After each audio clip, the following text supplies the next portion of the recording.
Hello. आता आपण बघूया विण दोघांतली तुटेना या मालिकेचा एपिसोड रिव्ह्यू. स्वानंदी आणि तिच्यासोबत तिची एक ऑफिसमधली कलीग असते. त्या दोघी काहीतरी ऑफिसच्या कामासाठी बाहेर असतात आणि त्या उन्हात असतात. त्यामुळे ते स्कार्फ बांधलेला असतो. तेवढ्यात समर तिकडनं जात असतो. तेव्हा समर स्वानंदीला बघतो स्कार्फमध्ये सुद्धा. तेव्हा तो ड्रायव्हरला बोलतो की थांब थांब थांब, हळू कर जरा, स्वानंदी मॅडम आहेत का ह्या. तेव्हा तो स्वानंदी तिथून पास होतो, स्वानंदीच्या पासून, आणि बोलतो की चल, आणि शांत होतो. इकडे रोहन, त्याला टर्मिनेशन लेटर भेटल्यामुळे खूप टेन्शनमध्ये तो त्या सरांकडे जातो आणि बोलतो की सर काय आहे. तेव्हा कंपनीचे म्हणजे ते ऑफिसर रोहनला बोलतात की आम्ही काहीच नाही करू शकत. म्हणजे त्यांची कंपनीच इतक्या तोट्यात गेलेली असते ना, त्याच्यामुळे त्यांना काहीही करता येऊ शकत नाही.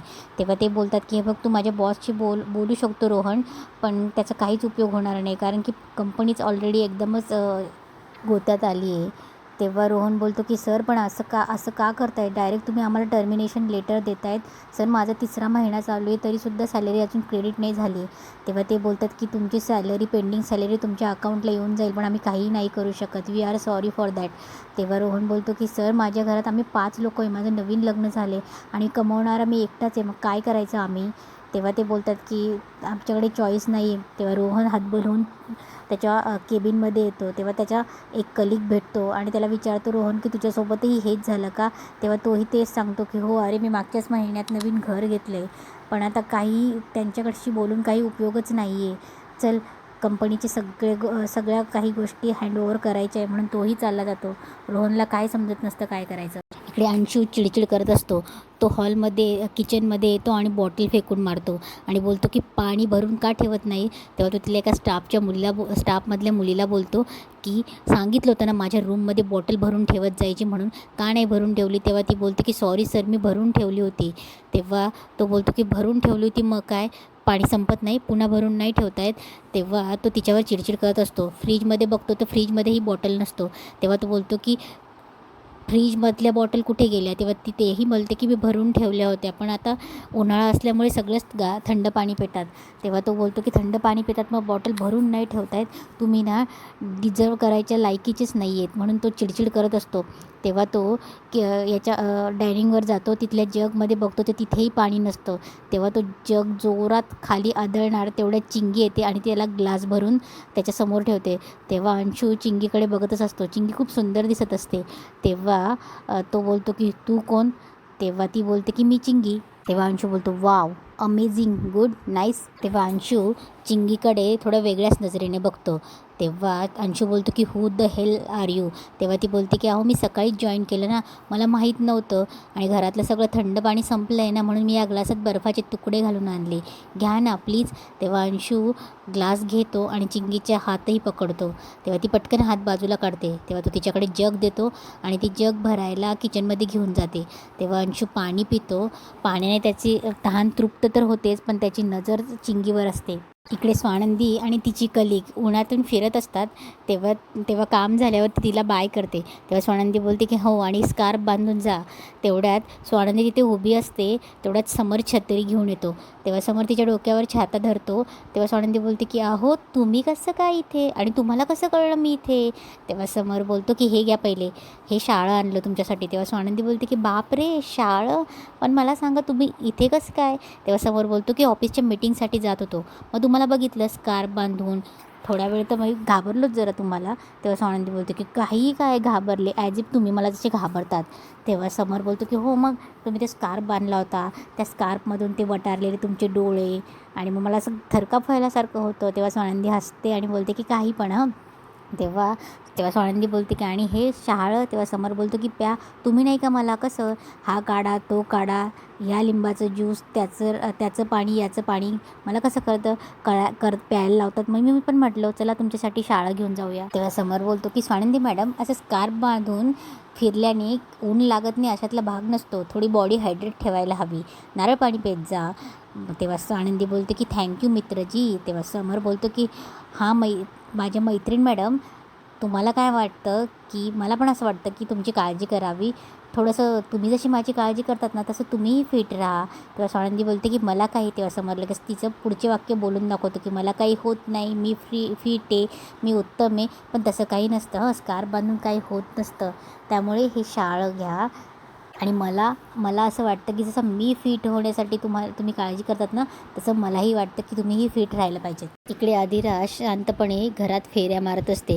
तेव्हा तिला अर्पिताचे सगळं बोलणं आठवत असतं की ती सांगत असते की स्वानंदीच्या आईने घरात इतका त्रास देणं लावलं आहे ना, की दादाला घरात कमी आणि तो बाहेरच जास्त राहतो, की इतका स्ट्रेस आला आहे त्याला म्हणून.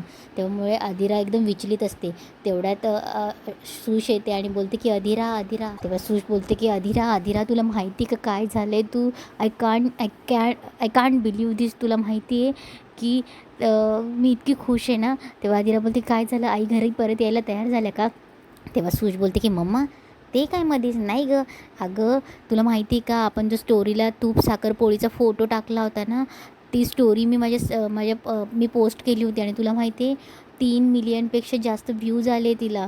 आदिरा प्लीज ना आपण असे रील्स तयार करत जाऊया आणि टाकत जाऊया ना, म्हणजे माझे सोशल फॉलोअर्स खूप वाढतील.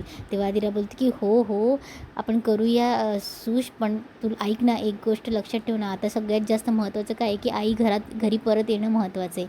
तेवढ्या सुशला फोन येतो. तेव्हा ती बोलते की हे बघ आईचा मम्माचाच फोन आहे. तेव्हा मंदाकिनी बोलते की सुश मज्जा चालली आहे ना तुमची, मज्जा चालली आहे ना, घरी मी नाही येत. आता मी तुमचं बघितलं, मी स्टेटसला फोटो, मस्त स्टेटसला फोटो काय टाकतात. मी नसल्यावर तुम्हाला काही फरक पडत नाही ना, मज्जा चालली आहे तुमची. तसं पण तुम्हाला आता फोटो बघितल्यावर तर मला कळलंच आहे की मी नकोच आहे तुम्हाला. तेव्हा सुशला काही बोलतच नसते, आदिराही कान देऊन ऐकत असते. तेव्हा मंदाकिनी बोलत असते की करा मज्जा करा, मी नसताना स्टेटसला फोटो टाकत जा आणि जगाला ओरडून सांगत जा की आमची आई घर सोडून निघून गेली आहे. तेव्हा सुश बोलते की मम्मा प्लीज ना आदिराशी बोल. तेव्हा आदिरा फोन घेते आणि बोलते की हॅलो. तेव्हा मंदाकिनी बोलते एक ग बस आणि मला म्हणे मग आदिराशी बोल. तेव्हा ती फोन कट करून देते आणि तेव्हा आदिरा हॅलोच करत असते. तेव्हा आदिरा खूप नाराज होते. तेव्हा सुश बोलते की फोन घेते आणि बोलते की आलीच हं मी. सुश चालली जाते. इकडे समर आणि स्वानंदी एका बाकड्यावर बसलेले असतात. समर छत्री घेऊन तिच्या डोक्यावर छत्री घेऊन बसलेला असतो. तेव्हा स्वानंदी ते शहाळं पिशवीतनं काढायला जाते आणि काढता समरही पुढे तिला मदत करायला जातो आणि दोघांची टक्कर होते. तेव्हा स्वानंदी डोक्याला हात लावते आणि इतकी हसत असते ना. तेव्हा ती बोलते की सॉरी निसटलं माझ्याकडून. तेव्हा समर बोलतो की इट्स ओके. तेव्हा स्वानंदी बोलते की काय म्हणत होतात तुम्ही? तेव्हा समर बोलतो की मी म्हणत होतो की तुम्ही ऐकलंच नाही का काही? मग मी असं म्हणत होतो की घरातल्या इतक्या सगळ्या गोष्टींमधनंसुद्धा तुम्ही तुमची कामं, माझी हेल्थ, घरातली सगळी कामं, ऑफिसची कामं हे कसं मॅनेज करतात तुम्ही? कौतुक आहे तुमचं खरंच. त्याच्याबरोबर तुम्ही स्वतःच्याही तब्येतीची काळजी घ्या. तेव्हा स्वानंदी बोलते की पटलं. आणि घरातल्या स्ट्रेसबद्दल म्हणशाल तर आई लवकरच तिच्या घरी परत जाईल, त्याचं तुम्ही काळजी नका करू, प्रॉमिस. तेव्हा समर बोलतो की तुम्ही नका जास्त ताण घेऊ. आता आदिरा आणि रोहन एवढं सगळं झाल्यानंतर एकत्र राहिलंच ना, आणि मला खात्री आहे की त्यांच्यामधला प्रॉब्लेम नक्की सॉर्ट होईल आणि ते याच्याने अजून एकत्र येतील. तेव्हा स्वानंदी बोलते की होतील. तेव्हा तेव्हा समर बोलता की बरं आता प्या ते शहाळं. तेव्हा स्वानंदी बोलतो की स्ट्रॉ नाही दिली का त्याने? तेव्हा समर बोलतो की अहो दिली होती, पण ती प्लॅस्टिकची होती, मग आता मी प्लॅस्टिकची स्ट्रॉ कशी घेईल? तेव्हा स्वानंदी बोलते मग कसं? तेव्हा समर बोलतो की पकडा ही छत्री. तेव्हा समर बॅगेत त्या पिशवीमधून एक स्टीलची स्ट्रॉ काढतो. स्वानंदी बघतच असते. तेव्हा तो पाण्याची बॉटलही काढतो, तो स्ट्रॉ धुतो आणि स्वानंदीकडे देते. तेव्हा स्वानंदी बोलते की बापरे. तेव्हा स्वानंदी बोलते की अहो अजून एक शाळा आहे, तुम्ही पण घ्या की. तेव्हा समर बोलतो नाही माझ्यासाठी नाही आहे, तुमची ती मैत्रीण बघितली मी, गेली का ती? तेव्हा स्वानंदी बोलते की हो ती निघतच होती. तेव्हा समर बोलतो की त्यांच्यासाठी पण मी आणलं होतं. तेव्हा स्वानंदी बोलते की बापरे, तुम्ही काय माझ्या प्लॅनिंगच्या गोष्टी करता, तुमचंही प्लॅनिंग भारी आहे हं. तेव्हा समर बोलतो की हां मग करावं लागतं प्लॅनिंग, नाही तर तुम्ही अशा उन्हातच फिरत राहिल्या असत्या. आता ही छत्री ही नेहमी जवळ ठेवायची आणि असं काही नाही आहे की पाऊस आल्यावरच उघडायची, उन्हाळ्यात पण उघडू शकतो आहे, असं काही सरकारचा नियम नाही आहे. आणि तुम्ही उन्हात उघडल्यावर काय लगेच सरकार काय तुम्हाला अटक करणार वगैरे नाही आहे. तेव्हा स्वानंदी बोलते की तुमच्याकडे प्रत्येक प्रश्नाचं उत्तर असतं ना? तेव्हा समर बोलतो की नाही हो, मी अजून शाळेतच आहे आणि त्या शाळेच्या हेडमास्तरीण तुम्ही आहात. अहो बोलण्याचं डिपार्टमेंट तुमचं आहे, कधीतरी मी सुद्धा तुमच्या पुढे निरुत्तर होऊन जातो. तुम्हाला तर प्रश्नसुद्धा ऐकवण्याच्या आधी त्याचं उत्तर माहिती असतं. तर स्वानंदी नारळ पाणी पिते तेव्हा समर बोलतो कसं आहे, तेव्हा स्वानंदी बोलते की रिफ्रेशिंग. तेव्हा समरला तेवढ्यात फोन येतो, तेव्हा बोलतो की चला ऑफिसमधनं फोन आहे, मला निघावं लागेल आता. तेव्हा समर उठतो आणि ती छत्री हातात घेऊन उठतो. तेवढ्यात इतकी हवा असते की ती छत्री उडायला लागते. तेव्हा स्वानंदीही त्याला पकडू लागते. इतकी हवा असते, स्वानंदीचे केस उडत असतात. ते दोघं मिळून ती छत्री लावण्याचा प्रयत्न करत असतात. समर थोडा स्वानंदीकडे बघतही असतो. स्वानंदीचे केस उडत असतात आणि तेव्हा ते एकमेकांना बाय करतात. इकडे रोहनही बाईकवरनं देवीच्या मंदिरासमोर थांबतो. तेव्हा रोहन देवळात येतो आणि बोलतो की कसली परीक्षा घेतेस आई? घरात काही टेन्शन कमी होतं की आता माझी ही अजून एक परीक्षा, नोकरीच काढून घेतल्याची परीक्षा. आई आता हे घरात सांगणं माझ्याकडनं शक्य नाही होणार. आई माझ्याकडे फक्त एकच मला पर्याय आहे की मला शक्ती दे की ह्या सगळ्या गोष्टींना सामोरे जाण्याची. इकडे आदिरा मंदाकिनीला फोन करत असते, पण मंदाकिनी बिलकुलही फोन बघून इग्नोर करत असते आणि बोलते की कशाला फोन करते, आता मी फोन उचलणार नाही आहे. आदिरा एकामागे एक फोन करत असते. मंदाकिनी तिला खूप वेळा इग्नोर करते आणि शेवटी मंदाकिनी फोन उचलते आणि बोलते की का फोन करतेस मला, का फोन करतेस, झालं ना तुझ्या मनासारखं, झाली ना तुझी मनमानी. तेव्हा आदिरा बोलते की आई तुम्ही समजताय तसं नाही आहे, प्लीज आई मी सॉरी बोलते पण तुम्ही या ना, प्लीज या. तेव्हा मंदाकिनी बोलते की नाही नाही, राहा खुश राहा तुम्ही. माझ्या मुलाला माझ्यापासून तोडायला निघाली होती, हे गोष्टी विसरण्यासारखं आहे का? सांग मला तुझ्याशी बोलायचं नाही, फोन ठेवते मी. तेव्हा आदिरा बोलते की आई प्लीज ना. तेव्हा आदिरा बोलते की आई प्लीज फोन नका ना ठेवू, ऐका ना आई प्लीज ना, या ना तुम्ही घरी, असं नका ना करू. तेव्हा आदिरा रिक्वेस्ट करत असते. तेव्हा मंदाकिनी बोलते की काय गं, मी तुझी नोकर समजते का मला? तेव्हा आदिरा बोलते की आई मी तुम्हाला नोकर नाही समजते आई, हे तुमचं घर आहे. आणि आई एक गोष्ट मी तुम्हाला पुन्हा पुन्हा सॉरी बोलते, तुम्हाला रोहनची आठवण नाही येत का, सुशची नाही आठवण येत का, तुम्हाला तुमच्या घराची आठवण नाही येत का?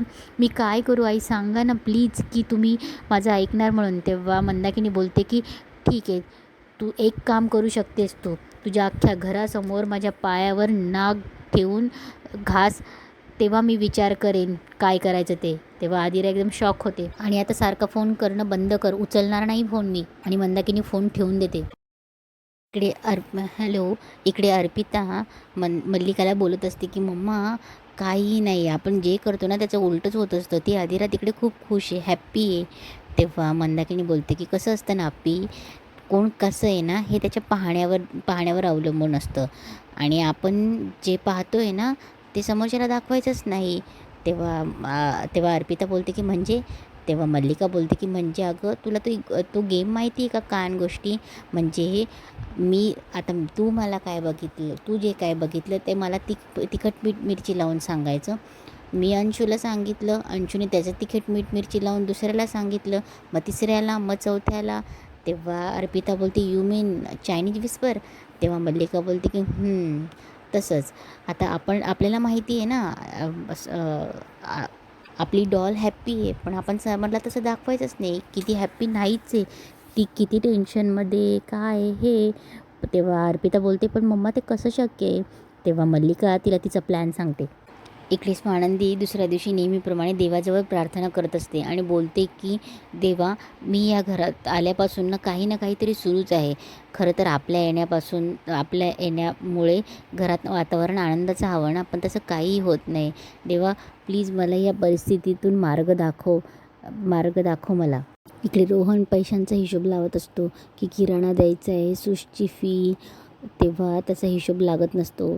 तेव्हा तो बोलतो की टी व्हीवरचे काही चॅनल्स कमी करतो, तसंही तात्पुरता आता पैसे आहे.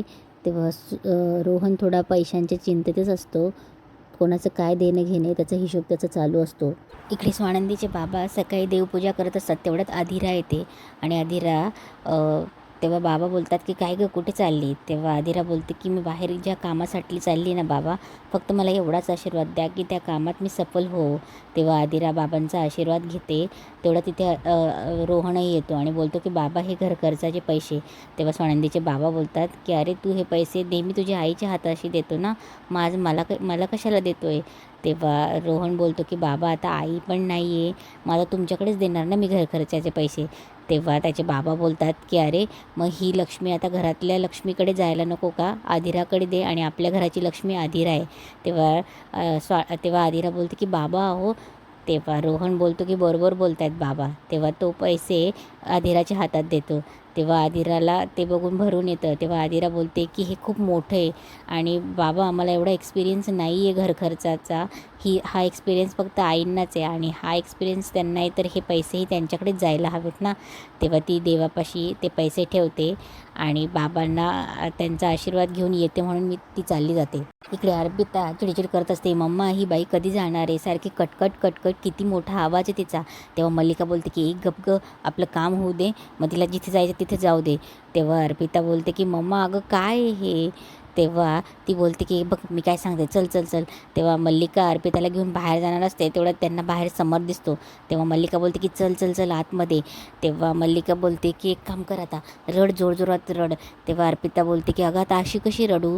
तेव्हा मल्लिका बोलते की कर ना, नाटक कर. तेव्हा मल्लिका तिला चिमट्या घेते. तेव्हा अर्पिता ओरडते, तेवढ्यात समोर तिचा आवाज ऐकून मध्ये येतो. तेव्हा अर्पिता रडत असते आणि मल्लिका तिला समजवत असते की अगं संसार म्हटलं तर ह्या सगळ्या गोष्टी येणारच ना. तेव्हा समर बोलतो की काय झालं अर्पिता. तेव्हा अर्पिता बोलते की दादा आधिरा माझी बहीण, एवढी हुशार बहीण, तिकडे जाऊन तिची मोलकरीण झाली आहे. तेव्हा समर बोलतो की काय बोलतेस, काही पण काय वडवड करतेस. तेव्हा अर्पिता बोलते की मला माहिती आहे तुझा विश्वास बसणार नाही, थांब मी तुला पुरावा दाखवते. तेवढ्यात अर्पिता पटकन मोबाईल घेऊन येते. तेव्हा अर्पिता आधिरा स्वयंपाक करतानाचा व्हिडिओ दाखवते. तेव्हा समर बोलतो की मला काहीच प्रॉब्लेम नाही आहे. तेव्हा अर्पिता बोलते की दादा तू असं काय बोलतो आहेस, इथे एकीकडे आपल्या घरी स्टाफ कमी पडतो आहे, तेव्हा त्याच्यामुळे तू स्टाफवर स्टाफ वाढवतो आहे का, तर स्वानंदीला त्रास होऊ नये म्हणून. आणि तिकडे आधिराचं तिकडे रोहनला तिची सॅलरीही कमी, तो एक नोकर हायर करू शकत नाही आणि मग तिने वेगळं राहण्याचा निर्णय घेतला तर मग काय फरक पडला. तेव्हा समोर बोलतो की हे बघ अर्पिता, तिने वेगळा घेण्याचा निर्णय जो घेतला ना, तो अशा पद्धतीने घेतला ना, तो मला बिलकुलही आवडलेला नाही आहे. आणि केलं काम तर काय फरक पडलं. आणि सगळ्यात महत्त्वाची गोष्ट, त्या घरी जाण्याच्या आधी तिला सगळं माहिती होतं, त्या घराची परिस्थिती काय, तिथे नोकर चाकर नाही, तर काम करायला लागेल, तर केलं काम, त्यात काय फरक पडला. आणि एरवी कधीही किचनमध्ये न जाणारी मुलगी आज किचनमध्ये काम करतोय. बापरे, ग्रोथ चांगली आधिराची, मला अभिमान वाटतो तिचा. तेव्हा मल्लिका लगेच उठते आणि बोलते की हेच मी तिला समजवत होते अर्पिताला, अगं संसार म्हटलं तर भांड्याला भांडं लागणारच ना. तेव्हा अर्पिता बोलते पण ती अधिरा राजवाडे, ती यासाठी नाही बनली. तिच्या सासूने घर सोडून येण्याच्या ऐवजी ना तिनेही घर सोडून इथे यायला पाहिजे आणि का सहन करावे ना तिने.